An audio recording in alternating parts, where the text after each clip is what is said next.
নমস্কার। স্বামী শিষ্য সংবাদের আলোচনায় আপনাদের সবাইকে স্বাগত ইন্ডিয়ান মঙ্কস পেজে। প্রায় এক সপ্তাহ মাঝে স্বামী শিষ্য সংবাদের আলোচনা হয়নি কিছু কারণবশত। আজকের যেটা আলোচনার মূল বিষয় যে আচ্ছা, আমি অডিবল তো একটু বলে দেবেন। আমি মানে সবাই শুনতে পাচ্ছেন তো আমাকে, যারা ঢুকছেন ধীরে ধীরে? আজকে আলোচনার যেটা বিষয়বস্তু সেটা ত্যাগ কেমন ভাবে হয়, আর আসল কথা ত্যাগ কি বা মানে ত্যাগ করা মানে কি আমি গেরুয়া পরে বসে আছি মানে আমি খুব ত্যাগী? আমি ও থ্যাংক ইউ অঙ্কিত। আমি গেরুয়া পরে নেই, একটা নর্মাল ড্রেসে বসে আছি তার মানে আমি কি ভীষণ ভোগী? বা আমি মাছ মাংস খাই না, আজকাল একটা নতুন শব্দ উঠেছে ভেগান, তারা দুধের প্রোডাক্টও খায় না। নমস্কার, হ্যাঁ সবাইকে নমস্কার। রবি রয় নমস্কার। গো গ্রিন নমস্কার। হ্যাঁ, গ্রিন হওয়াটা খুব দরকার। যাই হোক, আপনার প্রোফাইলের নামটা দেখে ভালো লাগলো, গো গ্রিন। তো সেটা একটা ব্যাপার যে ত্যাগটা আসলে কি। এখন যেটা বলছিলাম ভেগান, তারা দুধের কোনো প্রোডাক্ট খায় না, রেশমের বস্ত্র পরে না, প্রাণীর থেকে আহরিত যা কিছু তা তারা গ্রহণ করেন না। তো যে তার মানে কি বিশাল ত্যাগী? না, ত্যাগ মানে হচ্ছে যার বিষয় ঈশ্বর, সে ত্যাগী। সরস্বতীদি প্রণাম। সবাইকে প্রণাম। কিন্তু এবার কথা হচ্ছে এই যে ত্যাগ, যেই ত্যাগের কথা জেনে আমরা অভ্যস্ত, আমরা জানি কি যে গেরুয়া পরা মানে ত্যাগী, মাছ মাংস খাচ্ছে না ভীষণ ত্যাগী। এই এক ধরনের ত্যাগ যেটা আধ্যাত্মিকতা বেসড, আমরা জানি ও ঈশ্বরকে নিয়ে থাকে, এটা এক ধরনের ত্যাগ। আর এক ধরনের ত্যাগের কথা আমরা জানি জাগতিকভাবে, যেটাকে নিয়ে অনেক কথাবার্তা হয়, যে ও সংসারের জন্য এই ত্যাগ করেছে। সংসারের জন্য ও নিজের পড়াশোনাটা করলো না, তার বদলে ও নিজের ছোট ছোট ভাই বোনদেরকে দেখার জন্য ও সব ছেড়ে দিল, করে নিজের ভাই বোনদের বড় করলো। এটাও এক প্রকার ত্যাগ, দুটোই কিন্তু ত্যাগ। কিন্তু আমরা আজকে কথা বলছি যে একটু আধ্যাত্মিক ত্যাগ নিয়ে। তা বলে দুটো ত্যাগ যে আলাদা তা কিন্তু নয়। যে সংসারের জন্য ত্যাগ করছে, আচ্ছা আরণ্য মণ্ডল অনেকে প্রণাম জানাচ্ছেন, আরণ্য মণ্ডল প্রণাম, অভিজিৎ প্রণাম, অসিত কুমার মণ্ডল, শুভ কুমার ত্রিপুরা প্রণাম, সবাইকে প্রণাম। তো যে নিজের ভাই বোনদের জন্য নিজের স্বার্থ ত্যাগ করছে, এরকম আমরা অনেক বড় ভাই বা বড় দিদিদের দেখেছি, তারা নিজেদের ভাই বোনদের জন্য নিজেরা পড়াশোনা কম করেছেন, ছেড়ে দিয়ে টাকা রোজগারে নেমে গেছেন যাতে তাদের ভাই বোনরা দাঁড়াতে পারে। তারাও ত্যাগ করছে, তারা নিজের স্বার্থটাকে ছাড়ছে। আর আধ্যাত্মিক ত্যাগটা কিরকম, যে তারা সমস্ত কিছু ছেড়ে কেবলমাত্র নিজেকেও যেখানে ছেড়ে তারা কেবলমাত্র ঈশ্বর চিন্তায় মগ্ন, তার সাথে পোশাকের কোনো সম্বন্ধ নেই, তার সাথে খাবারের কোনো সম্বন্ধ নেই। আমি বসে বসে ফলাহার করছি, করতে করতে আমি ভাবছি যে কোথায় কি বিষয় সম্পত্তি বাড়ানো যায়, তার মানে আমি ত্যাগী নই, আমি চূড়ান্ত ভোগী। আমি গেরুয়া পরে আমার কাছে ঈশ্বর চিন্তা প্রাধান্য না হয়ে, ঈশ্বর চিন্তায় প্রাধান্য শব্দটা ভীষণই ভুল শব্দ বললাম, একমাত্র চিন্তা ঈশ্বর চিন্তা না হয়ে আমি ভেবে যাচ্ছি যে কোন স্কিমটাতে কিভাবে কি করলে আর একটু টাকা রোজগার হতে পারে, আমার ব্যাংক অ্যাকাউন্টে একটু বেশি টাকা আসতে পারে, সেই টাকা দিয়ে আশ্রমের শ্রীবৃদ্ধি ঘটাবো। হ্যাঁ, আশ্রম বড় করা দরকার, সেখানে আমি কোনো রকম অনৈতিক কিছু বলছি না, কিন্তু সেক্ষেত্রে নিজের আশ্রম বড় করা হয় দু কারণে। এই যে ভারতবর্ষের এত আশ্রম, এত কিছু আশ্রম দুই কারণে বড় হয়, একদম স্ট্রেট এবং চাঁচাছোলা ভাষায় বলছি। একটা কারণে বড় হয় নিজের পকেট পূর্তির জন্য, আর একটা কারণে আশ্রম বড় হয়, সেটা হচ্ছে যে আমার প্রয়োজন আরো বেশি মানুষের সাথে কাজ করার জন্য। যে ওই জন্য চিন্তা করছে যে আমি আরো বেশি মানুষকে কিভাবে সার্ভ করব, আমি আরো বেশি মানুষকে কিভাবে উপকার করব, সেই চিন্তা যে করছে সে কিন্তু ঈশ্বর চিন্তাই করছে। কিন্তু বেশিরভাগ আশ্রমই বড় করার চিন্তা হয় এটা ভেবে নিজের পকেট কিভাবে ভরবে, সেইখানে কিন্তু ত্যাগের কোনো গল্প নেই। তো ত্যাগী কথাটা ভীষণ কঠিন। জনক রাজা, তিনি রাজা, কিন্তু তার মতন মহাত্যাগী খুব কম রয়েছেন। একটা ছোট্ট গল্প বলি, তাহলে আপনারা বুঝতে পারবেন। অষ্টাবক্র মুনি সন্ন্যাসী এবং আজীবন ব্রহ্মচারী, মানে তিনি মায়ের পেটের থেকে ভূমিষ্ঠ হয়েই তিনি সোজা চলে গেছিলেন, মানে বলা হয় এরকম আর কি। তিনি বিবাহ করেননি এবং চরম জ্ঞানী বেদব্যাসের ছেলে, আচার্য বেদব্যাসের ছেলে সুখদেব। তো সুখদেবের গুরু জনক রাজ। তো যাই হোক, তো অষ্টাবক্র মুনি তিনি বিশাল সাধক, তার কাছে রাজা জনক এসছেন এবং অষ্টাবক্র মুনির কাছে আরো অনেক সন্ন্যাসী শিষ্যরা রয়েছেন। এই গল্পটি অনেকবারই অনেকে শুনে থাকবেন। গল্পটির নাম এক কৌপিন কি বাস্তে। তো জনকরাজ তো রাজা, তার তো চূড়ান্ত ভোগী হওয়া উচিত, কিন্তু আসলে সে ত্যাগী। কোথায় বোঝা যাচ্ছে? বলছে যে আগুন লেগেছে, হঠাৎ খবর এসছে, সবাই মিলে বসে রয়েছেন জনক রাজার কাছে, সরি অষ্টাবক্র মুনির কাছে। জনক রাজা রয়েছে, অন্যান্য সন্ন্যাসীরাও রয়েছে। জনক রাজের রাজ্য মিথিলা, মিথিলাতে আগুন লেগেছে। এবার মিথিলাতে আগুন লেগেছে মানে তো এমনটা নয় যে জনক রাজের ওখানে নিজস্ব কেউ নেই, ওখানে তার পরিবার পরিজন, তার রাজপ্রাসাদ, শুধু যে প্রজারা পুরবে তা তো নয়, তার নিজের লোকও পুরবে, তার নিজের রাজপ্রাসাদও যাবে। এদিকে অষ্টাবক্র মুনি বসে বেদান্ত বলছেন, ঈশ্বরের কথা বলছেন, ঈশ্বর লাভের কথা বলছেন। সেই সময় হঠাৎ যেই শুনেছে যে আগুন লেগেছে, তার কাছে যে সমস্ত সন্ন্যাসীরা বসেছিল তারা সবাই দৌড় দিয়েছিল বাগানে। কারণ তাদের কৌপিন, মানে সন্ন্যাসীদের একখণ্ড কাপড় থাকে, বলা হয় কৌপিনই সন্ন্যাসীদের একমাত্র সম্বল। বলছে সেই কৌপিন তারা ঝুলিয়ে রেখেছিল শুকোতে দেওয়ার জন্য, বলছে কৌপিন পুড়ে যাবে। আর রাজা জনক অবিচল গুরুর পায়ের নিচে বসে, যে কিনা রাজা, যার কিনা রাজ্য রয়েছে, যার প্রাসাদ রয়েছে, সেখানে তার সবকিছু রয়েছে। জাগতিক দিক থেকে দেখতে গেলে বলবে না তার কি দায়িত্ব নেই, আধ্যাত্মিক দিক থেকে আবার বলবো না তার কোনো দায়িত্ব নেই, কারণ তিনি টের পেয়েছিলেন, তিনি বোধ করেছিলেন যে তিনি কর্তা নন, তিনি অকর্তা। তিনি তখন উত্তর দিয়েছিলেন, মিথিলা পুড়ছে আমার কি, আমি গুরুর পায়ের নিচে বসে আছি।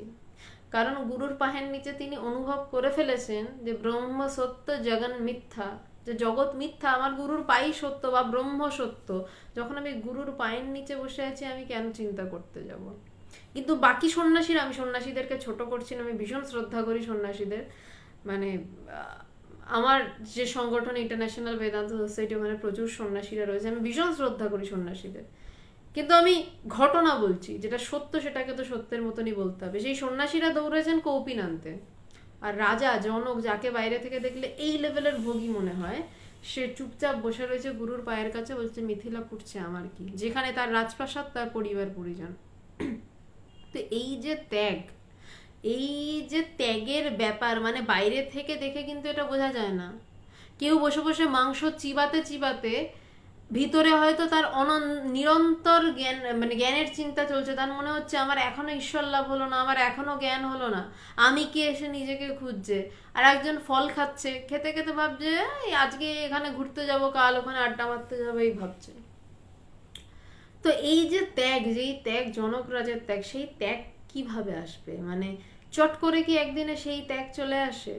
কিন্তু সেই ত্যাগটা তখনই আসা সম্ভব যত বেশি করে আমি ঈশ্বরের কথা চিন্তা করব, যত বেশি আমি ঈশ্বরের দিকে ঝুঁকবো। তাতে কি আমার রাজত্ব চলে যাবে? যায়নি, জনক রাজের রাজত্ব যায়নি। সে রাজা, তার সাথে চূড়ান্ত ত্যাগী। বলছে চূড়ান্ত ভোগের সাথে চূড়ান্ত ত্যাগ হয়? বলছে হ্যাঁ হয়। সেই ভোগ নিষ্প্রিয়ভাবে ভোগ হয়, তাই যথার্থভাবে ভোগ করা যায়। যদি বলা হয় আপনি ভোগ করুন, করে আসুন, কত ভোগ করতে পারবেন, কত খেতে পারবেন, কত কি করতে পারবেন? একটা সময় পর ক্লান্ত হয়ে আর পারবেন না। লোকে মদ খেতে ভালোবাসে, এটা আমার গুরুদেব ভগবান একদিনকে বলছিলেন যে লোকে মদ খেতে ভালোবাসে, কত মদ খাবে, মদের ফ্যাক্টরির সামনে দাঁড় করিয়ে দেওয়া হলো, কত আর এখতিয়ার তার, 10 পেগ 15 পেগ, তারপর সে শুয়ে বলবে ঘুমাচ্ছি আমি। তো ভোগেরও লিমিট থাকে। বলছে কিন্তু সেই ভোগটা ভালোভাবে কখন করা যায়, যখন সে ভোগটাকে এনজয় করতে পারে। ভোগটা তো আমরা ভোগ করব বলে করি, কিন্তু একমাত্র ত্যাগী যথার্থ এনজয় করে ভোগ করে। জনক রাজা এনজয় করে ভোগ করেছিলেন, তিনি এনজয় করে মানে আনন্দ করে ভোগ করেছিলেন। আমরা ভোগ করি কেমন জানেন তো, ওই হরিণ একটা ঘাস খাচ্ছে, ঘাস চিবাচ্ছে, আবার কিছুক্ষণ পর মাথা তুলে এদিক ওদিক দেখে বাঘ আসছে না তো, আমাকে খেয়ে নেবে না তো। আমাদের ভোগটা ওরকম, একটা সাময়িক ভোগ, এবং মাঝে মধ্যে মাথা তুলে তাকিয়ে এদিক ওদিক দেখা যে আমাকে কেউ খেয়ে নেবে না তো, আমার পিছন থেকে ক্রস করে কেউ এগিয়ে গেল না তো। কিন্তু যে ত্যাগী, তার কোনো চিন্তা নেই, সে সিংহের মতন একা ঘুরে বেড়ায়, যখন যাকে মারার মেরে খেয়ে নিল। এবং সে যখন খাচ্ছে তখন আরামসে খাচ্ছে, এই জন্য সিংহকে পশুরাজ বলছে, সে আরামসে খাচ্ছে। তখন সে বাঘের মতন অন্য কেউ গেলে আবার তার দিকে দৌড়ায় না, আরামসে খেলো, খেয়ে তৃপ্ত হয়ে বসে থাকলো। যে এই ত্যাগ কেমন ভাবে আসবে, যত বেশি আপনার মন নিজেকে জানতে চাইবে, এই ত্যাগ আসবে তখন। যত বেশি আপনার নিজেকে জানতে চাওয়া, আত্মজ্ঞানের জন্য চেষ্টা, তত বেশি আপনার ত্যাগ। তাছাড়া ত্যাগ আসা মুশকিল। তো স্বামী বিবেকানন্দ কি বলছেন আমরা একটু দেখছি। স্বামী শিষ্য সংবাদ অনুসারে আমরা যেভাবে এগোচ্ছিলাম আমরা এগোই। বইটা অনেকটাই শেষের দিকে, মোটামুটি 80% বইটা শেষ, আর 20% বাকি।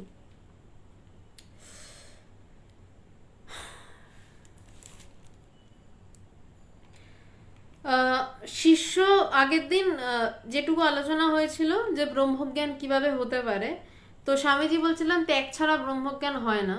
তো স্বামীজি সুন্দর বলেছিলেন যে সে যে ছেলের হাতের মোয়া নয় যে ভোগা দিয়ে কেড়ে খাবে। বলছে তুমি ত্যাগ করলে না, কিছুই করলে না, ত্যাগ মানে তুমি ওই ছাড়তে বলছে না, বলছে ঈশ্বর চিন্তা বাড়ালে না, তুমি তাকে পাগলের মতন চাইলে না, আর এমনি এমনি ব্রহ্মজ্ঞান হয়ে যাবে। বলছে না, এমনটা হয় না। এবার শিষ্য তার এগেনস্টে প্রশ্ন করছে, কিন্তু সাধনা করিতে করিতে ক্রমে তো ত্যাগ আসিতে পারে। বলছে স্বামীজি তার আগের দিন বলেছিলেন বৈরাগ্য না এলে, ত্যাগ না এলে, ভোগ স্প্রিয়া ত্যাগ না হলে কি কিছু হবার জো আছে? সে যে ছেলের হাতের মোয়া নয় যে ভোগা দিয়ে কেড়ে খাবে, এখানে শেষ হয়েছিল আগের দিন। যে বৈরাগ্য না এলে, ত্যাগ না হলে কি কিছু হবার জো আছে? এবার শিষ্য বলছে সে তো তখনও অতটা ত্যাগী নয়। শিষ্য বলছে কিন্তু সাধনা করিতে করিতে ক্রমে তো ত্যাগ আসিতে পারে। মানে বলছে সাধনা করছি, করতে করতে আস্তে আস্তে তো ত্যাগ আসতে পারে। স্বামীজি বলছেন আজকে খুব ইম্পর্টেন্ট, খুব সুন্দর কথা রয়েছে। স্বামীজি বলছেন যার ক্রমে আসে তার আসুক, তুই তাহলে বসে থাকবি কেন? এখনই খাল কেটে জল আনতে লেগে যা। ঠাকুর বলতেন হচ্ছে হবে ওসব মেদাটে ভাব। পিপাসা পেলে কেউ কি বসে থাকতে পারে? না জলের জন্য ছুটোছুটি করে বেড়ায়। পিপাসা পাইনি তাই বসে আছিস, বিবিদিশা প্রবল হয়নি তাই মাগ ছেলে নিয়ে সংসার করছিস। স্বামীজি আজকে প্রচন্ড, মানে এই দিনের যে কথোপকথন প্রচন্ড তেজ স্বামীজি। স্বামীজি বলছে যার ক্রমে আসবে, হ্যাঁ এই সম দম তিতিক্ষা উপরতি এই রয়েছে, শাস্ত্রের বিভিন্ন পদ্ধতি রয়েছে। আমি সাধনা করব, গুরু বাক্য পালন করব, নিয়ম করে জপ করব, এইভাবে ক্রমে ক্রমেও আমার ত্যাগ আসতে পারে। কিন্তু স্বামীজি বলছে যার ক্রমে আসবে তার আসবে, তুই লেগে পড়, তোর এত চিন্তা কি?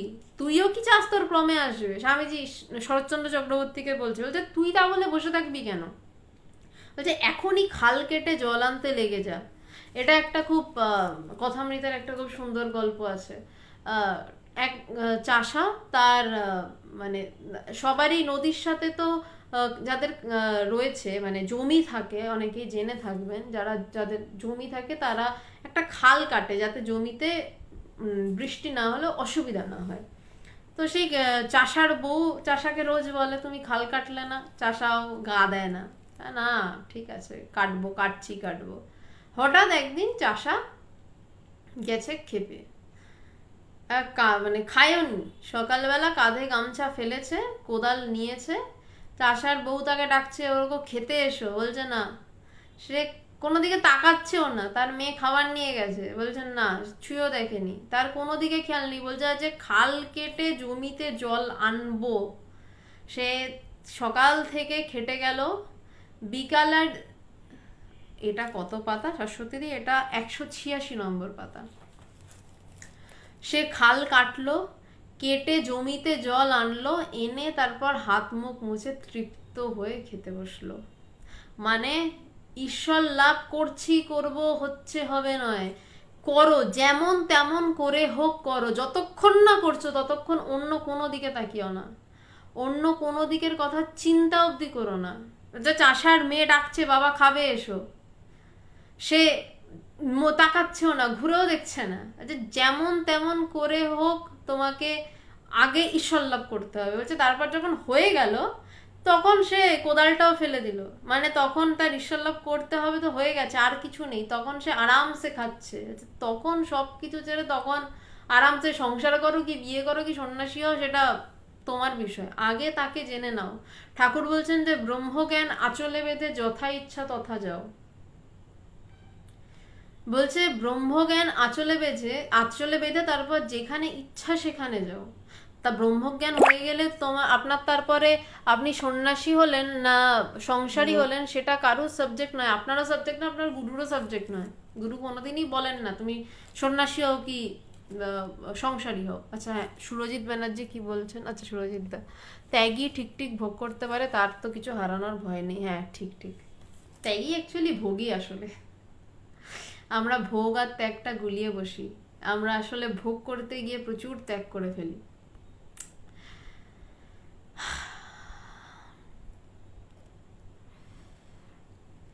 যাই হোক, তো সেরকম ভাবেই স্বামীজি বলছেন যে ঠাকুর বলতেন হচ্ছে হবে ওসব মেদাটে ভাব। অভিক বৈরাগ্য কি বলছেন, আমার নামে বৈরাগ্য আছে কিন্তু আমি এখনো জীবনে মলমূত্র ছাড়া কিছুই ত্যাগ করিনি, কি যে হবে কে জানে। কেন এই যে এই চিন্তাটা আপনি ছেড়ে দিলেন, মলমূত্র ছাড়া এই যে কিছু চিন্তা আপনি ছাড়লেন, যে আপনি ত্যাগ করেননি, কি যে হবে কে জানে, এটাও এক প্রকার ছেড়ে দেওয়া, এটাও এক প্রকার ত্যাগ।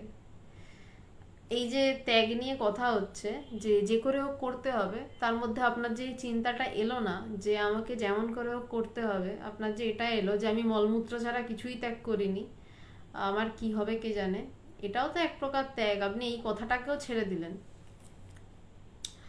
যদি না মলমূত্র ছাড়া কিছু ত্যাগ করে থাকেন তাহলে একটু ত্যাগ করার চেষ্টা করুন, আর যদি না ইচ্ছা হয় তাহলে ওটাই করতে থাকুন।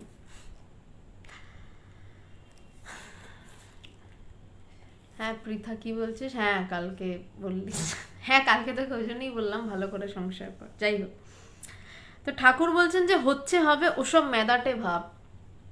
ঠাকুর বলছেন যে হচ্ছে হবে, আজ করব কাল করব পরশু করব, এভাবে ব্রহ্মজ্ঞান লাভ হয় না।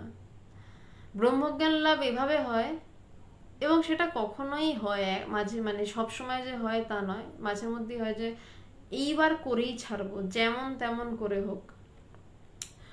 এবং এই যারা সিরিয়াসলি ব্রহ্মজ্ঞান লাভ করতে চায় তাদের জীবনে এই ক্ষণটা আসে। যেমন ভগবানকে তার গুরুদেব দীক্ষা দেওয়ার পর চিঠি লিখছেন, ভগবান চেষ্টা করছেন, হঠাৎ ভগবানের মনে হলো না এইবার আমাকে জ্ঞান লাভ করতেই হবে, যেমন করে হোক জ্ঞান লাভ করতে হবে। ভগবান ছুটি নিয়ে নিলেন অফিসের, ছুটি নিয়ে সব কিছু ছেড়ে দিয়ে বসে গেলেন যে আমাকে ব্রহ্মজ্ঞান লাভ করতেই হবে, তারপর অন্য কথা। সেখানে ভগবানের 3 দিনের মাথাতে তখন নির্বিকল্প সমাধিতে ডুবে গেলেন 1984 সালের ঘটনা এটা। তো কখনো এইরকম ব্যাপার হয় যে মানে কখনো, মানে এটা একদিনে হয় না, কিন্তু এটা চর্চা করতে করতে কখনো ভিতর থেকে এইরকম একটা ধাক্কা আসে। যেমন এই চাষাটি রোজ তার বউ তাকে বলতো খাল থেকে জল আনো, খাল কেটে জল আনো জমিতে, সে হ্যাঁ করছে, হঠাৎ সে একদিন সকালে শাবল নিয়ে বেরিয়ে পড়লো, আজকে জল না এনে ছাড়বো না। ঠিক তেমনই এই কথা শুনতে শুনতে, কথাটা কিন্তু শুনতে হবে, সে চিন্তাটা থেকে বেরিয়ে যায়নি। সে যদি বউকে বলতো না আমি তো আর চাষাবাদ করবো না, চলো শহরে গিয়ে ওখানে একটা শপিং মলের সিকিউরিটি গার্ড হয়ে যাই, সে সেটা করলে কিন্তু আর হতো না।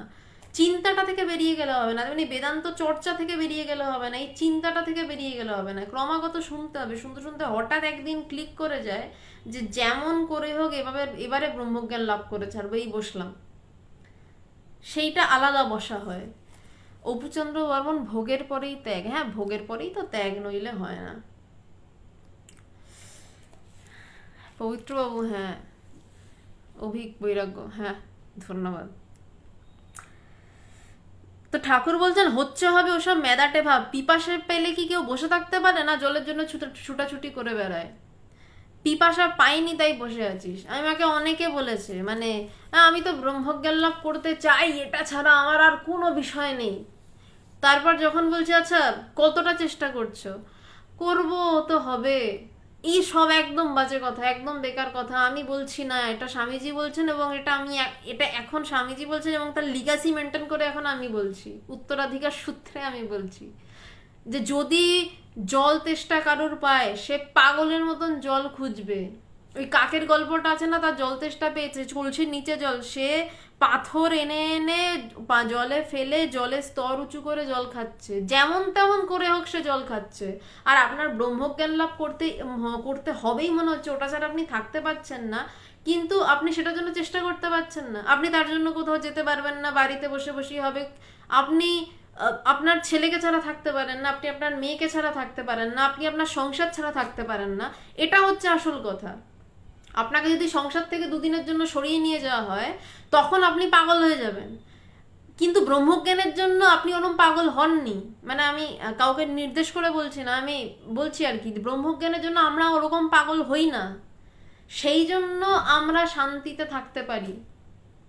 যে হ্যাঁ হবে, হচ্ছে, কিন্তু আমরা মুখে বলি হ্যাঁ আমার তো চাই। আরে এটা মুখে বলার বিষয় নয়, এটা মুখে বলে বাহবা পাওয়ার কিচ্ছু নয়। আপনি কতটা চান, আপনার পাগলামো কতটা বেড়েছে, আপনি কতটা ছটফট করছেন, আপনি নিজে বুঝবেন। ঈশ্বর না করুন আপনার ছেলে বা মেয়ে যদি কখনো এই বাচ্চা বেলায় মেলায় হারিয়ে যায়, তখন বাবা মার পাগলামো দেখেছেন? ব্রহ্মজ্ঞান লাভের জন্য ওই রকম পাগলামো নিজের জন্য মধ্যে হয়েছে কখনো?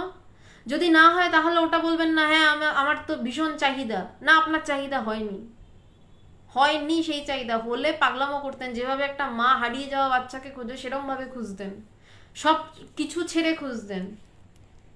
মানুষের মুখেই বলে না আমার তো লাগবে, আমার তো লাগবে, আসলে তার লাগেনি। তাই স্বামীজি বলছেন যে পিপাসা পাইনি তাই বসে আছিস, যে তোর জল তেষ্টা পাইনি, খালি বেকার বলছিস আমি জল তেষ্টা পেয়েছে। যদি জল তেষ্টা পেতো তো এক্ষুনি চেষ্টা শুরু করতিস, এক্ষুনি চেষ্টা শব্দটাও আসতো না, আমি করব। ওই চাষাটার মতন শাবল নিয়ে মাঠে চলে যাওয়া হতো। মানে ব্রহ্মজ্ঞানে তো শাবল নিয়ে মাঠে যাওয়া না, এখানে শাবল হচ্ছে নিজের চিন্তা, আর ঘুরতে হবে নিজেকেই, তবেই ভিতর থেকে সেই জল ওঠে। ভিতর থেকে জল তবেই ওঠে যদি ওই মন নামক শাবল দিয়ে আমি নিজেকে নিজে খুঁড়তে পারি। এখানে মাঠেও যাওয়ার দরকার হচ্ছে না, সারাদিন শাবল চালাতেও হচ্ছে না, এখানে কি করতে হচ্ছে, বসে এক জায়গায় ক্রমাগত নিজেকে খুঁড়তে হচ্ছে, যতক্ষণ না আমি সেই ব্রহ্ম নামক জল পাচ্ছি নিজের ভিতর থেকে। যে পিপাসা পাইনি তাই বসে আছিস, বিবেদিশা প্রবল হয়নি, বলছে তোর চাহিদাই প্রবল হয়নি, তাই মাক ছেলে নিয়ে সংসার করছিস। বলছে সেটাতে তো তোমার আটকাচ্ছে না, সেখানে একটু আটকানো হলে তুমি পাগল হয়ে যাও, হিল্লি দিল্লি এক করে ফেলো, আর মুখে বলবে ব্রহ্মজ্ঞান চাই কিন্তু হচ্ছে না, এই সেই হ্যান ত্যান। ইয়ার কি হচ্ছে? প্রচুর মানুষকে বলতে শুনি আমি, কিন্তু না কিভাবে ব্রহ্মজ্ঞান লাভ করব, না ইউটিউবে স্পিচ শুনি, অনলাইনে আমরা স্পিচ শুনি ঘরে বসে বসে, তারপর ধ্যান ধারণা করি ভীষণ ব্রহ্মজ্ঞান চাই। ইয়ার কি হয় এগুলো? আধ্যাত্মিকতা লাইভে শুনে কোনোদিনও হয় না। বড়জোর এই যে মানে এই কথাগুলো শুনে কারোর একজনেরও যদি মানে মনে হয় যে আমাকে দৌড়াতে হবে আমার গুরুর কাছে, আমার গুরুর পায়ের নিচে বসে বলতে হবে আমাকে জ্ঞান লাভ করাও, আমাকে কৃপা করো, এইটুকু লাইভের কর্তব্য। এর বেশি লাইভ আপনাকে ব্রহ্মজ্ঞান লাভ করাতে পারে না, নিশ্চিন্ত থাকুন। আমি লাইভ করতে করতে বারবার বলেছি, আবারও বলছি, ইউটিউব দেখে ফেসবুক লাইভ দেখে আপনার বড়জোর ভিতরে চাহিদা প্রবল হতে পারে। ওই যে বউ ক্রমাগত কানের কাছে বলছে যে এখনো খাল থেকে জল আনলে না, এখনো খালটা কেটে জমিতে আনলে না, এইটা হচ্ছে এই লাইভ বা ইউটিউব এদের কাজ। কোনো দিন আপনার আধ্যাত্মিকতা কখনো এইসব শুনে বাড়িতে বসে আরাম করে হতে পারে না। এই আরামের বিষয় নয়, এর জন্য ছটফটানি লাগে, পাগলামো লাগে, গুরুর পায়ের নিচে বসা লাগে। লাইফটা কেন 1 বছরেরও উপর, প্রায় 1 বছরেরও উপর চলছে চলছে করা হচ্ছে, তার কারণ এই বারবার বলে যাওয়া। যদি একটা মানুষেরও এর মধ্যে মনে হয় যে না এবার আমাকে দৌড়ে গিয়ে বসতে হবে, এবার আমাকে, কারোর তো একদিনে হয় না, শুনতে শুনতে হয়, বারবার বলতে বলতে হয়, যে শুনতে শুনতে যদি মনে হলো না এবার আমাকে জ্ঞান লাভ করতেই হবে, গুরুর পায়ের নিচে বসে বসে গেল সে, সেই একটা মানুষের জন্য এই লাইফটা কতজন দেখছে, তাই জন্য আমরা কখনো দেখিনি। এই পেজটাকে, ইন্ডিয়ান মংস পেজটাকে অনেকবার রিপোর্ট করা হয়েছে, আমরা কোনোদিন সেটা নিয়ে কথা বলিনি, আজকে বলছি।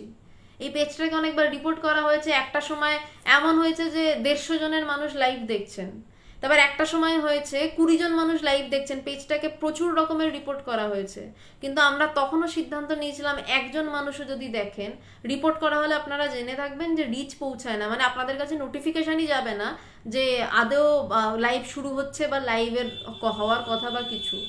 সেই সময় আমরা লাইভ চালিয়ে গেছি শুধু একটা কথা ভেবে যে একজন মানুষও যদি দেখে তাহলে সেটাই লাভ। দরকার মানে অনেক মানুষ দেখুক, বিশাল বিশাল ভিউ হচ্ছে, তাতে আমাদের কিছু নয়, মানে আমরা সেই জন্য লাইভ করি না, অ্যাটলিস্ট আমি এবং সুদেশনা করি না। আমরা এই জন্য লাইভ করি যে একটা মানুষেরও যদি ভিতর থেকে ওই ধাক্কা আসে যে আমার এখনো জ্ঞান হলো না, আমাকে এবার ছুটতে হবে, আমাকে জ্ঞান লাভ করতে হবে, এই জন্য আমাদের লাইফটা করা। তো যাই হোক, এখন আবার ওই রিপোর্টের থেকে আজ এখন অনেকটা বেটার, মানে এখন অনেক মানুষ নোটিফিকেশন পাচ্ছেন যে হ্যাঁ হচ্ছে, কিন্তু এখনো সম্পূর্ণভাবে পেজটা ওই রিপোর্টের থেকে বেঁচে উঠতে পারেনি। জানি না কাদের, মানে জানি অবশ্য কারা রিপোর্ট করেছেন বা কেন করেছেন, ঈশ্বরীয় কথা বলছি আমরা, সেটা তো সবার পছন্দ নয়, যাই হোক। তো মানে এই রিপোর্টটা একমাত্র যেতে পারে আপনাদের কমেন্ট করাতে, মানে মানে প্রচুর যখন কমেন্ট পড়ে তবে সেই পেজের রিপোর্ট সেকশনটা আস্তে আস্তে কাটতে থাকে। তো প্রায় 1 মাসের একটু কম সময় সেই রিপোর্টটা নিয়ে আমরা চলছি, এবং মানে ফেসবুক পেজটাকে রিপোর্ট করা হলো, তারপর মানুষ নোটিফিকেশন চায় না, কিছু চায় না আর কি, এরকম আর কি। তো আজকে আবার দেখছি আস্তে আস্তে 70-80 জন, এবং অনেকে বলছেন হ্যাঁ এখন নোটিফিকেশন পাচ্ছি। তো মানে জাস্ট আমি বলছি আপনাদের ইচ্ছা হলে করতে পারেন বা নাও করতে পারেন, কারণ যেটা ভালো জিনিস আমার মনে হয় সেটা প্রচুর মানুষের কাছে ছড়িয়ে যাওয়া উচিত। আপনারা যদি একটু কমেন্ট সেকশনে কমেন্ট করা বাড়ান, যদি আপনাদের ইচ্ছা হয় পরে বা যে কোনো সময় সুযোগ পেলে, তাহলে পেজের রিপোর্টের এই সমস্যাটা একটু কাটেই আর কি। যাই হোক, তো বলছেন যে বিবিদিশা প্রবল হয়নি তাই মাক ছেলে নিয়ে সংসার করছিস, বলছে তোর ইচ্ছা প্রবল নয় তাই সংসার করছিস, শিষ্য বাস্তবিক কেন যে ওইরূপ সর্বস্ব ত্যাগের বুদ্ধি হয় না তাহা বুঝিতে পারি না। স্বামীজি তো প্রচন্ড তেজিয়া নয় বলছেন। তো স্বামীজিকে শিষ্য তখন বলছে বাস্তবিক কেন যে ওইরূপ সর্বস্ব ত্যাগের, যে এই যে লাইনটা পড়ছি আমি, এই নিয়ে 3 নম্বর বার পড়ছি, এটা আপনাদের অনেকেরই লাইন, আরেকবার মন দিয়ে শুনুন। শিষ্য বলছেন যে বাস্তবিক কেন যে ওইরূপ সর্বস্ব ত্যাগের বুদ্ধি হয় না তাহা বুঝিতে পারি না, আপনি ইহার একটা উপায় করিয়া দিন। বলছে যে কেন যে হচ্ছে না আমরা বুঝতে পারছি না, আপনি একটা উপায় করিয়ে দিন। পবিত্রবাবু কি বলছেন, বলছেন যে সত্যি বলতে এখানে যারা শুনছেন আমিষও আমাদের থাকলে আমরা সেটিকে অনুভব করতে পারতাম, আর অনুভব হলে কথা বা ভাষাতে আমাদের থাকবে না। না, লাইভ শুনে পবিত্রবাবু অনুভব হয় না, মানে এর মধ্যেও মানে আমি, মানে আজকে কথা বলতে বলতে অনেকটা ব্যক্তিগত এক্সপিরিয়েন্স শেয়ার করছি, আশা করি আপনাদের অসুবিধা নেই, আর অসুবিধা হলে বলবেন, আমি তাহলে একদম টেক্সটে ঢুকে যাব। তো ব্যাপারটা হচ্ছে যে এর মধ্যে আমরা চেয়েছিলাম, মানে এটা আমরা যখন লাইভ শুরু করি তখন আমরা ভেবেছিলাম যে বছরে যদি 5 জন মানুষ এমন থাকে যে এই লাইভ শুনে তাদের গুরুর কাছে তারা গিয়ে ব্রহ্মজ্ঞান লাভের চেষ্টা করছে, তাই অনেক। তার মধ্যে একজনেরও যদি কিছুমাত্র অনুভব হয় তাই অনেক। কিন্তু সত্যি বলছি গত 1 বছরে প্রচুর মানুষ জানিয়েছেন যে তারা আধ্যাত্মিকতা চান, তারা ব্রহ্মজ্ঞান লাভ করতে চান, এবং তাদের মধ্যে কয়েকজনের কিছু অনুভবও হয়েছে ভগবানের কাছে গিয়ে, মানে আমাদের লাইফটা যেটা আমরা ক্রমাগত যে ওই যে চাষির বউয়ের মতন বলে যাচ্ছি, আমাদের বলাটা ব্যর্থ হয়নি, এটা ঠিক।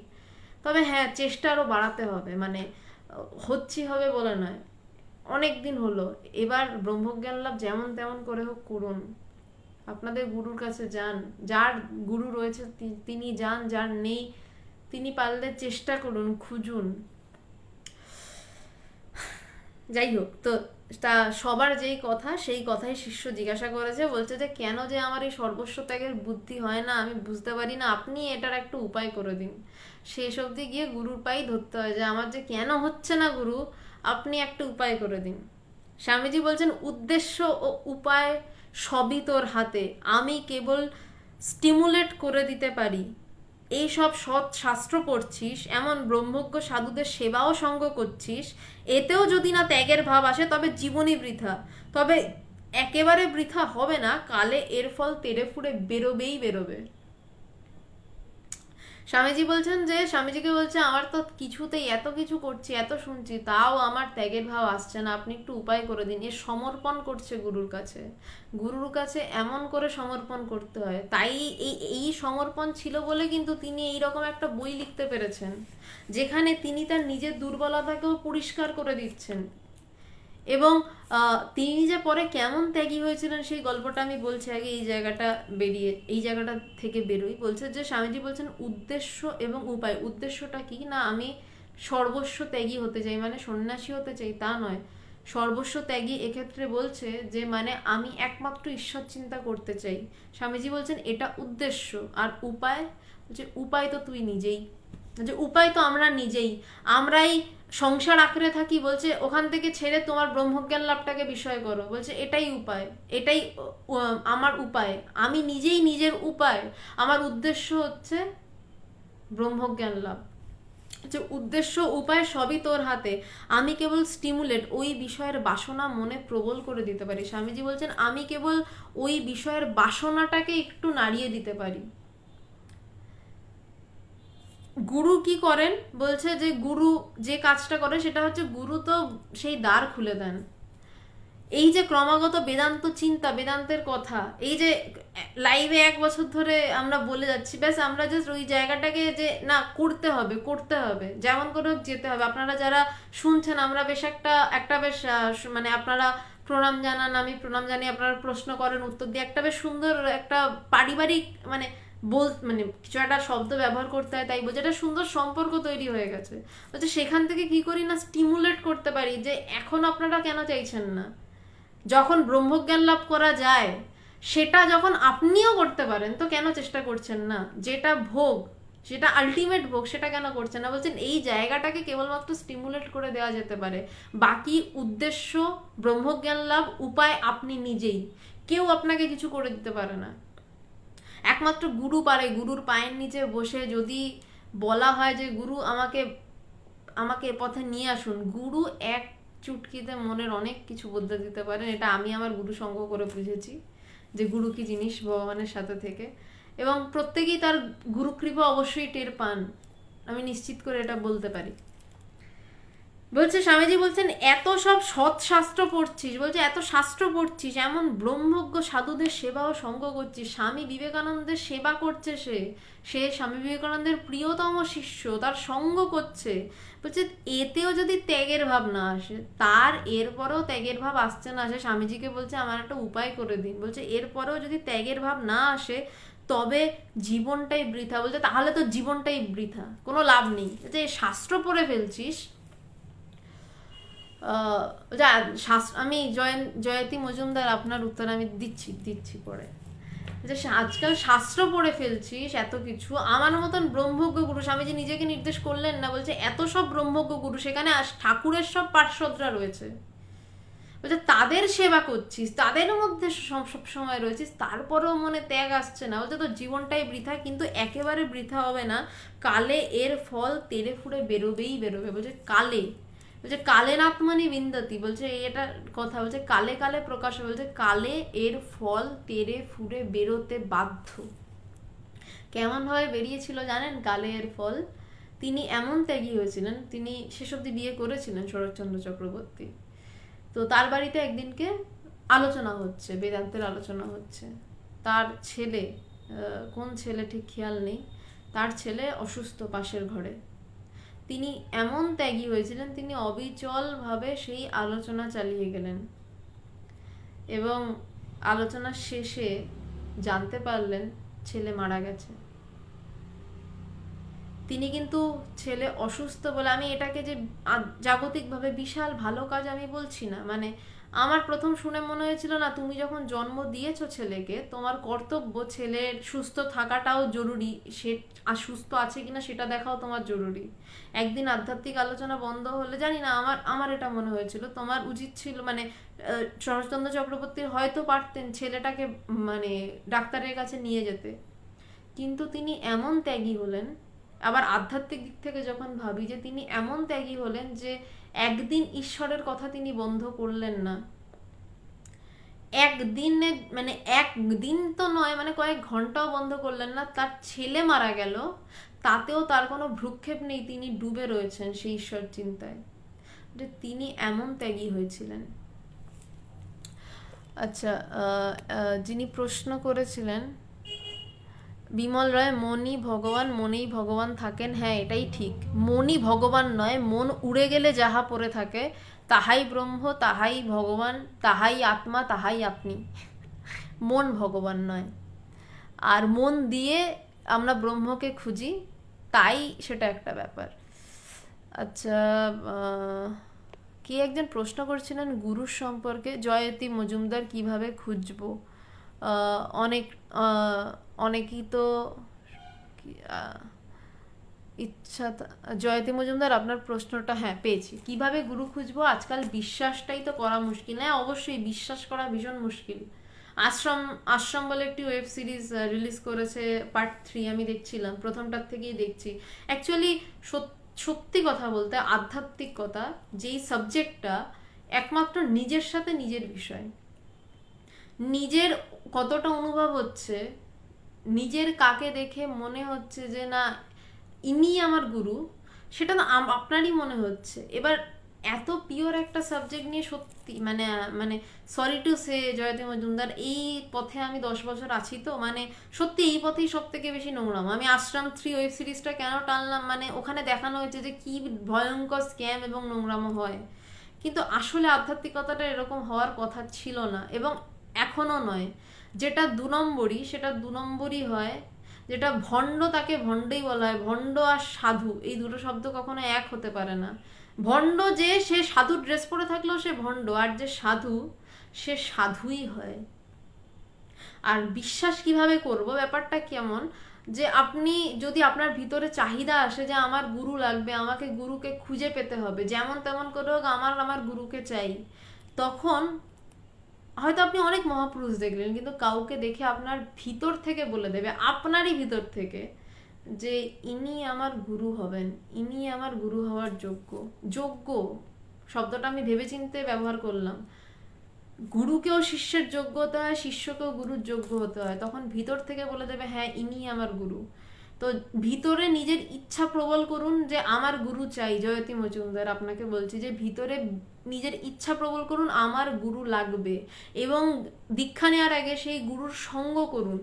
এমন কাউকে গুরু করবেন না যার সাথে আপনি সঙ্গ করতে পারবেন না। আমার যে অনুষ্ঠান 3 দিনের, সোম, বুধবার এবং শুক্রবার, এই অনুষ্ঠানটার নাম দেওয়া হয়েছে গুরু পরম্পরা। কেন দেওয়া হয়েছে, সেদিনই লাইভ করতে করতে হঠাৎ এই শব্দবন্ধটা মাথায় এলো।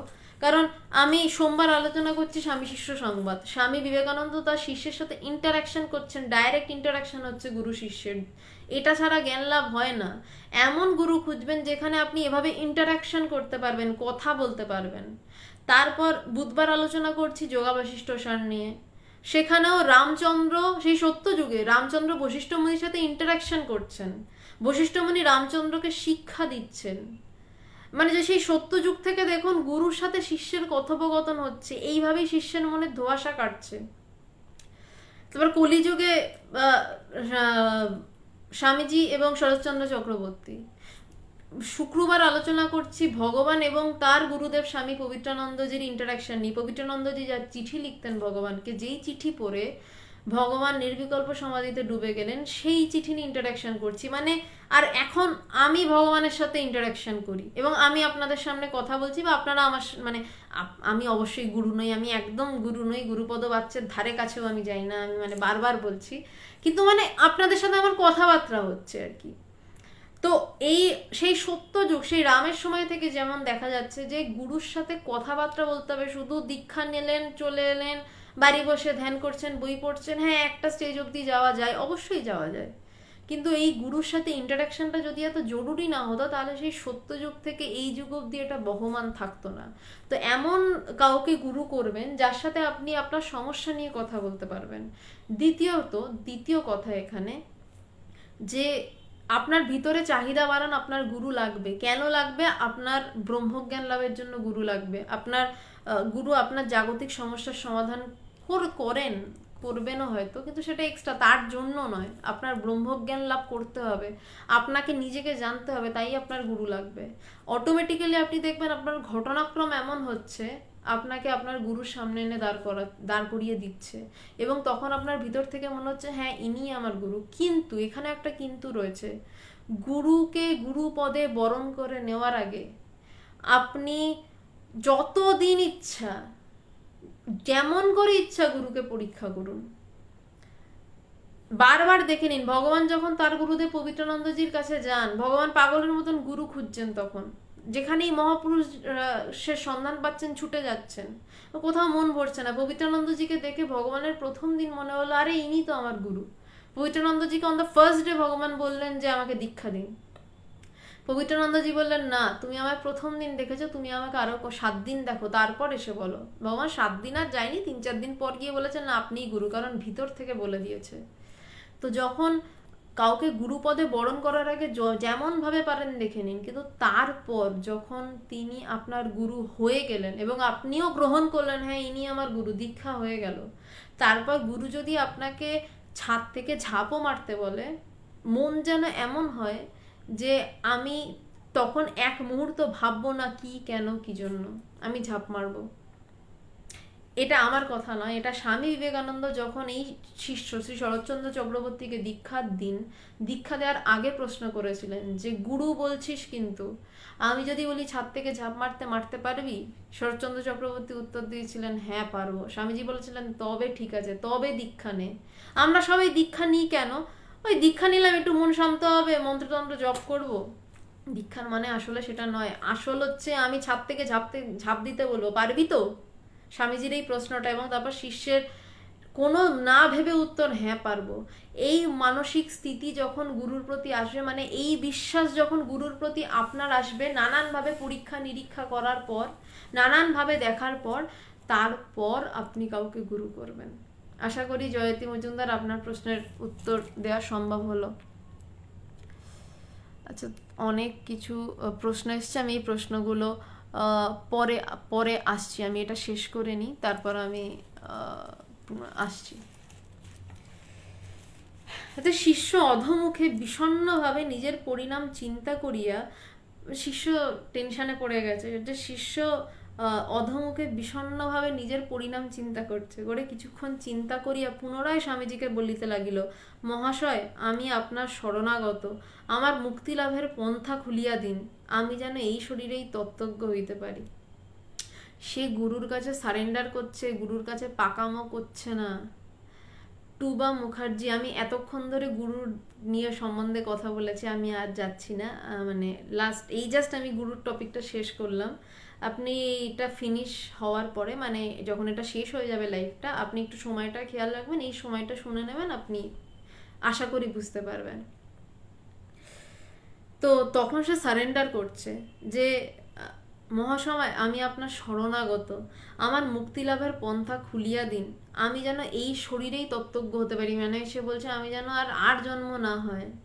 শঙ্করাচার্যের ওই শ্লোক ভজগোবিন্দমের, পুনরপি জনমং পুনরপি মরণম পুনরপি মাতৃ জঠরে শয়নম, বলছে আর যেন মাতৃ জঠরে আমাকে না আসতে হয়, এই শরীরেই যেন আমি তত্ত্বজ্ঞ হতে পারি, মানে তত্ত্বকে জানতে পারি। স্বামীজি শিষ্যের অবসন্নতা দর্শন করিয়া বলিলেন, ভয় কি, সর্বদা বিচার করবি, এই দেহ গেহ জীব জগৎ সকলই নিঃশেষ মিথ্যা, স্বপ্নের মতো। সর্বদা ভাববি এই দেহটা একটা জড়যন্ত্র মাত্র, এতে যে আত্মারাম পুরুষ রয়েছেন তিনি তোর যথার্থ স্বরূপ। স্বামীজি খুব চড়া বেদান্ত বলছেন, এবার একটু সূক্ষ্ম বিষয়ে ঢুকবো। একটু আপনারা মানে বলে নিলাম, কারণ একটু মনটা বেশি লাগবে এবার। স্বামীজি বলছেন ভয় কি, সর্বদা বিচার করবি। বলছে বিচার কি করবি? যে এই দেহ গেহ জীব জগৎ সকলই নিঃশেষ মিথ্যা। বলছে এই দেহ গেহ জীব জগৎ সকলই নিঃশেষে মিথ্যা, সম্পূর্ণরূপে মিথ্যা, এটা বিচার করবি। প্রথমেই তো অনুভব কেউ করতে পারবে না যে এই জগৎ মিথ্যা। এই অনুভব করতে গেলেও প্রথমে একটু সময় তাকে দিতে হবে। এই যে অনুভব, এই জীব জগৎ মিথ্যা, এটাকে পঞ্চম ভূমির সমাধি বলছে। এই অনুভবটা করতে গেলেও একটু সময় তাকে দিতে হবে, একটু গুরুর পা ধরে বসে থাকতে হবে যে আমি কেন বুঝতে পারছি না, তারপর এই অনুভবটা হবে। কিন্তু তার আগে বিচার করতে বলছে, যে বিচার কর যে এই দেহ গেহ জীব জগৎ সকলই নিঃশেষ মিথ্যা, স্বপ্নের মতো। সর্বদা ভাববি এই দেহটা একটা জড় যন্ত্র মাত্র। ভাবতে বলছে, বলছে এটাই বারবার ভাবো, এটাই বারবার চিন্তা করতে থাকো। আমরা বারবার কি চিন্তা করি? আমি মানুষ, আমি মানুষ, আমি মানুষ, আমার দেহ সত্য, আমরা এটাই চিন্তা করি।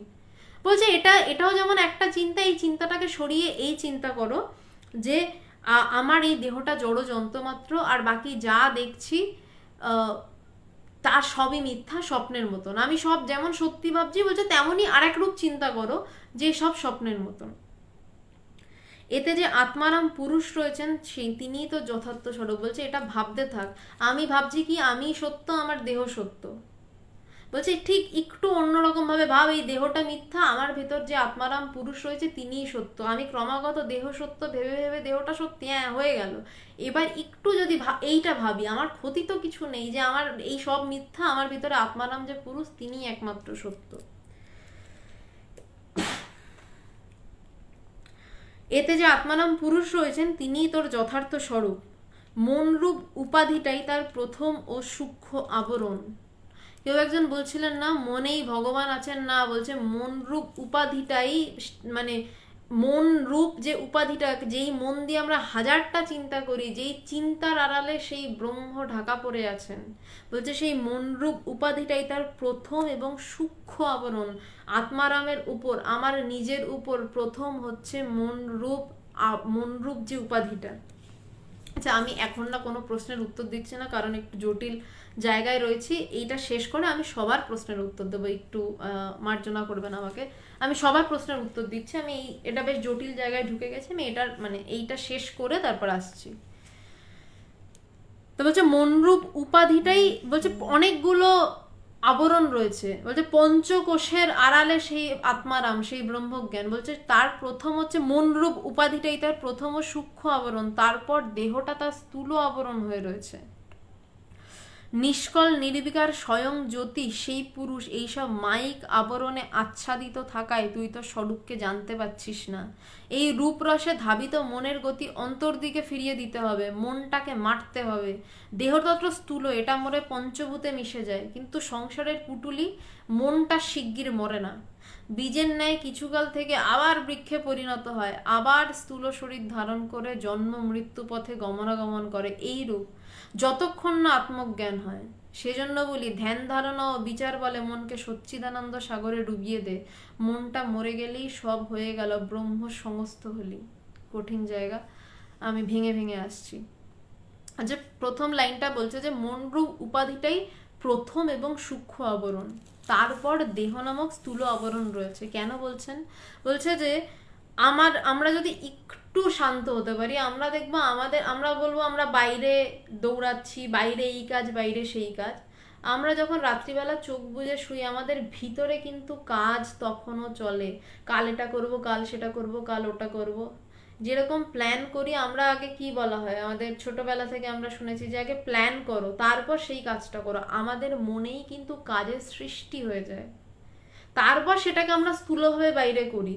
তো বলছে সেই যেই চিন্তাগুলো আমাকে ক্রমাগত বাইরের চিন্তা করাচ্ছে, বহির্মুখী চিন্তা করাচ্ছে, কালকে আমাকে এই প্রজেক্ট করতে হবে, আমাকে এই পিডিএফ ফাইল রেডি করতে হবে, আমাকে এইভাবে আমাকে কালকে ফিল্ডের কাজটা করতে হবে। আমার মন প্রথমে কাজ করছে, এবং যেই কাজের বিষয় বাইরে, আমার বিষয় কিন্তু এটা নয় যে আমি কে, চিন্তাটা কে করছে। আমি চিন্তা করছি কিন্তু বিষয়টা আমি নই, বিষয়টা হচ্ছে বাইরের সমস্ত কিছু, বাইরের আর সব কিছু আমার বিষয়। তো বলছেন যে সেই মনরূপ উপাধিটাই, যেই মন এত কিছু চিন্তা করাচ্ছে, সেই উপাধিটাই প্রথম এবং সূক্ষ্ম আবরণ। এখানেও চারটে ভাগ আছে, বিজ্ঞানময় কোষ, আনন্দময় কোষ, আরো দুটো ভাগ, এবং দেহের স্থূলটা অন্নময় কোষ। অনেক রকম ভাগ আছে, বলছে পঞ্চকোষের ভিতরে সেই ব্রহ্ম, যে তারপর তো দেহটা স্থূল আবরণ হয়ে রয়েছে, ওটা আমরা বুঝতেই পারছি। যে মনরূপ উপাধিটাই তার প্রথম নিষ্কল নির্বিকার স্বয়ং জ্যোতি। যে নিষ্কল, এই টার্মসগুলো খুব ইম্পর্টেন্ট। নিষ্কল, নির্বিকার, যার কখনোই কোনো বিকার নেই, যে প্রচন্ড নোংরা কাজ করলেও যার কোনো বিকার নেই, সেই যখন বাল্মীকি হত্যা করছে তার বিকার নেই, সেই বাল্মীকি যখন রাম রাম বলছে তখনও তার কোনো বিকার নেই, সে অবিচলিত, সে নির্বিকার হয়ে রয়েছে, কোনোটার সাথেই সে যুক্ত নয়। যখন রাম রাম বলছিল তখনও বাল্মীকি জানে আমি বলছিলাম, যখন সে মানুষকে হিংস্রতা নিয়ে কাটছিল বাল্মীকি জানে আমি কাটছিলাম।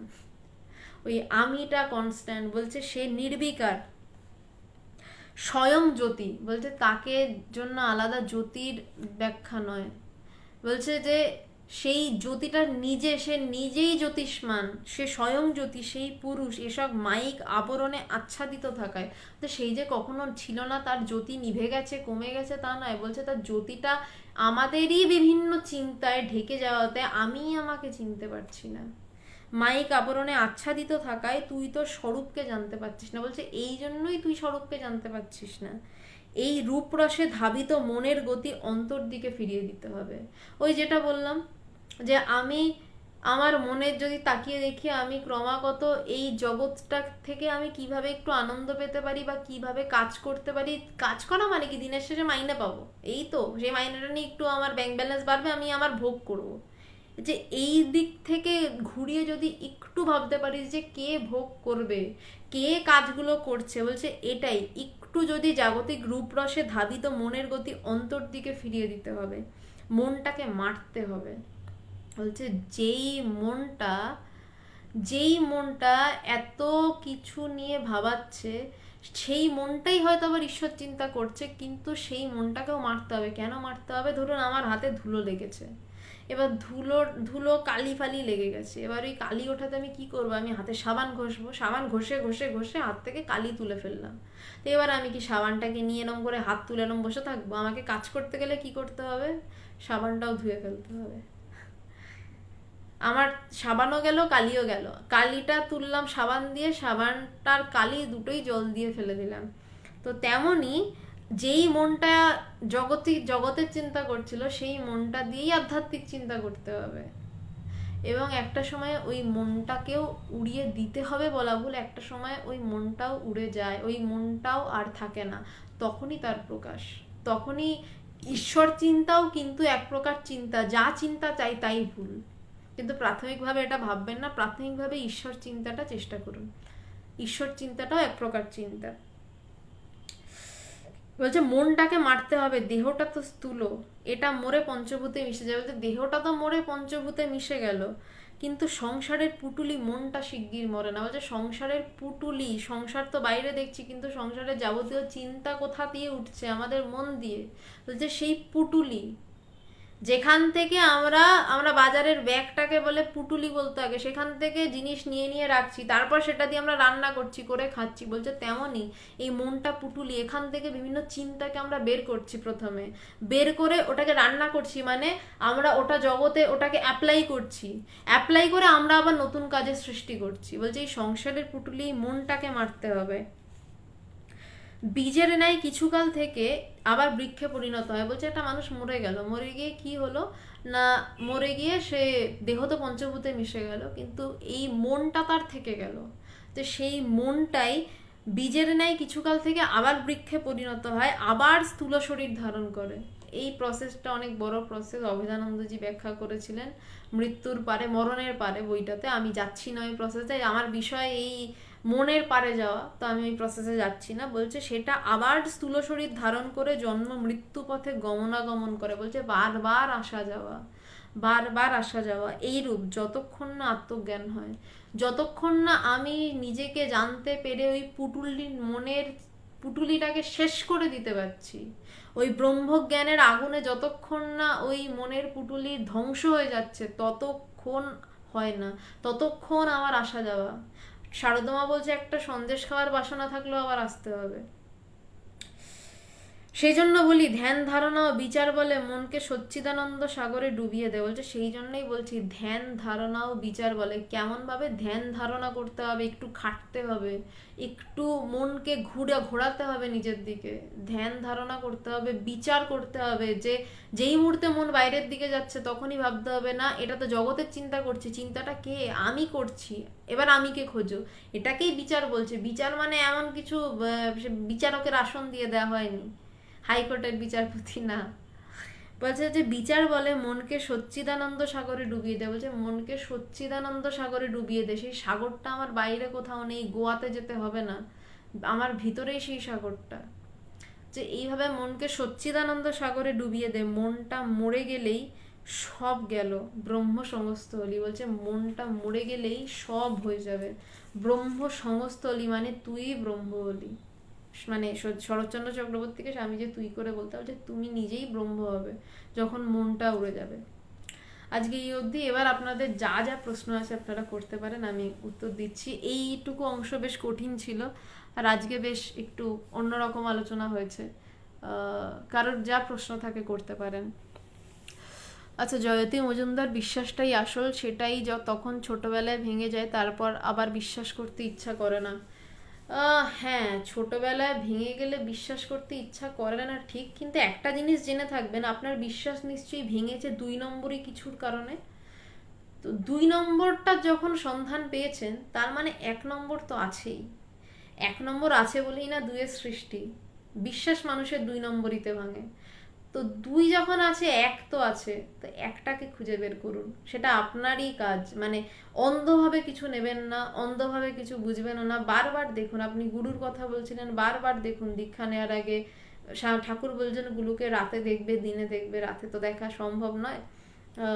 মানে দেখুন, আপনি লাগলে 1 বছর, 2 বছর, 7 বছর, 8 বছর দেখুন। 2 নম্বরইতে যখন বিশ্বাস ভেঙে যায় তার মানে 1 নম্বরই কোথাও না কোথাও অবশ্যই আছে। 1 না থাকলে 2-এর অস্তিত্ব থাকে না।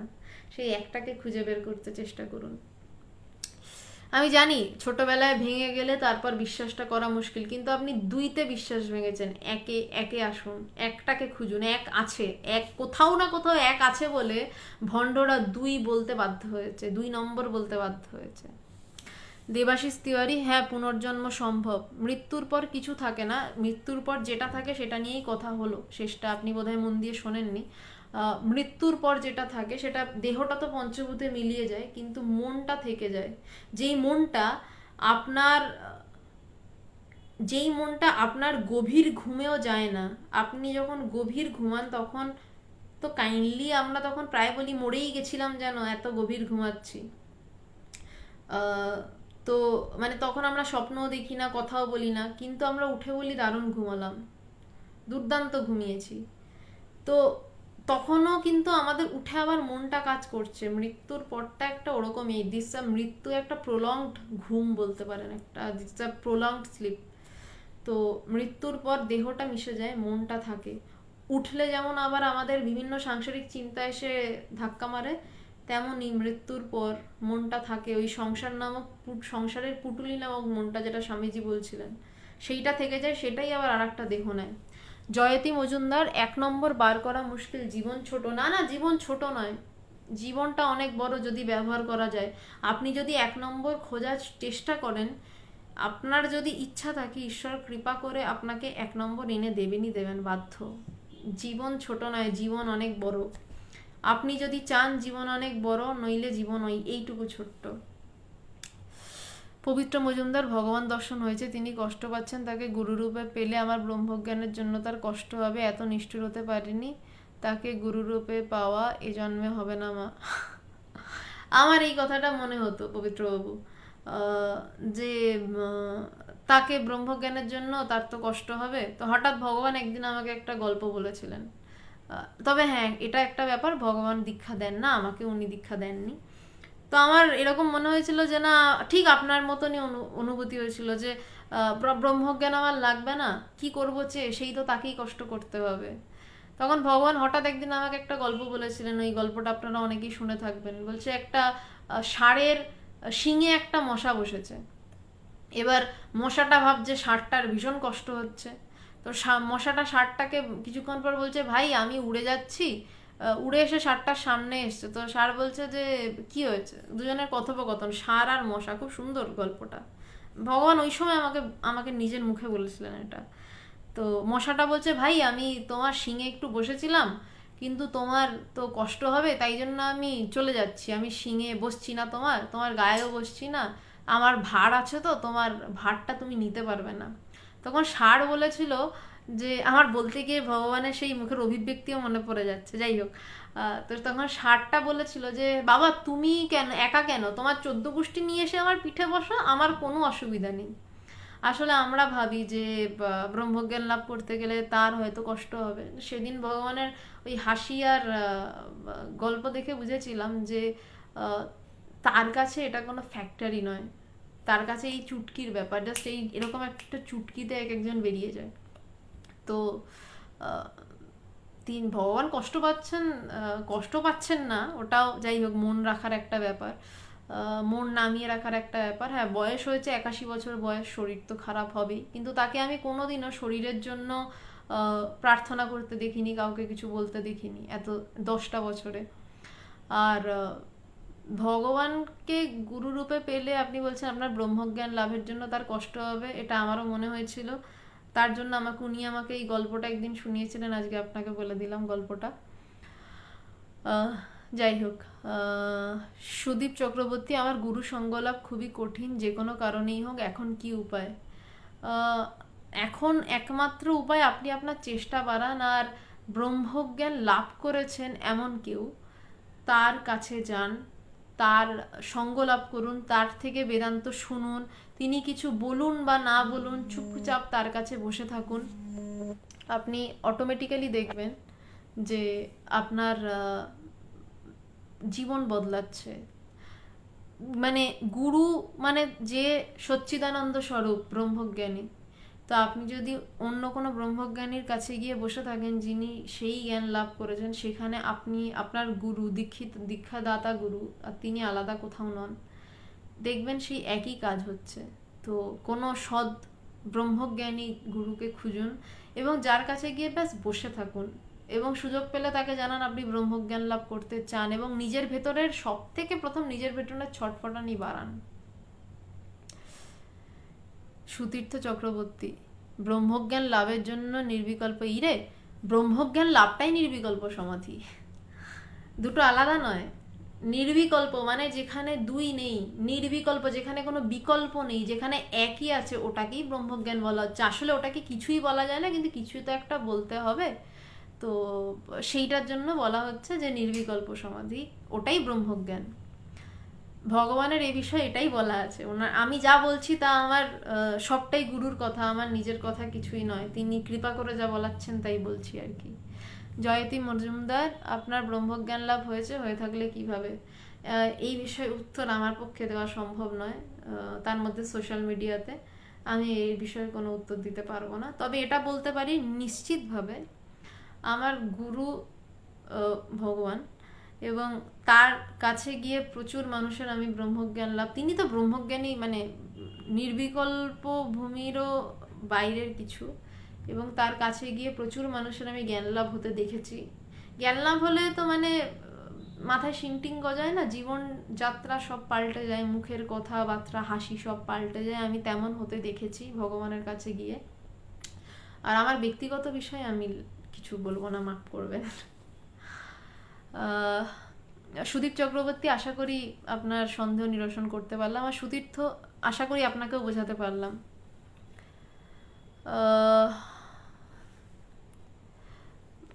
এরপরের প্রশ্ন, অনেকে প্রশ্ন করেছেন, হারিয়ে গেছে। শ্রীমতী দি নমস্কার। দেবাশিস তিওয়ারি, একলব্য তো গুরু ছাড়াই গুরুর মূর্তি কল্পনা করে বিখ্যাত হলেন, আমি কি ওভাবে এগোতে পারি না? চেষ্টা করে দেখুন, একলব্য তো একজনই ছিলেন, আপনি যদি পারেন খুব ভালো। সিদ্ধার্থ মামা, গুরু ভীষণ ভারী, এই তত্ত্ব খুবই দরকারি, কি বলতে চাইছেন?